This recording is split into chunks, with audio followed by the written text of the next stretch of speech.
రే వెల్లుల్లి, అందరినీ నువ్వు రా ఏరా అని మర్యాద లేకుండా పిలుస్తున్నావంట కదా? నేను అవన్నీ రా అనలేదు సార్. అబాధలు అడుతావారా?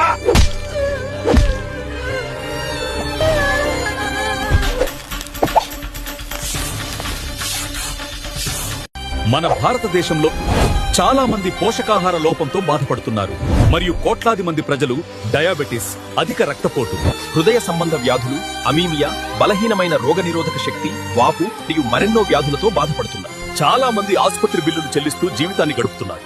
30 లక్షల మంది అధిక ఆసుపత్రి బిల్లుల కారణంగా పేదరికంలోకి వెళుతున్నారు. ధనవంతులకు ఇది పెద్ద విషయం కాదు, కానీ పేద ప్రజల సంగతి ఏంటి? ప్రజలకు మంచి ఆహారం గురించి అవగాహన లేకపోవడం వల్లే ఇవన్నీ జరుగుతున్నాయి. మనం వారికి చక్కగా చెప్తే ఎవ్వరూ పట్టించుకోరు. అందుకే నేను వారిని రా అని పిలిచాను. వెల్లుల్లిని శిక్షించాలా వద్దా అని ఇప్పుడే కామెంట్ చేయండి ఫ్రెండ్స్.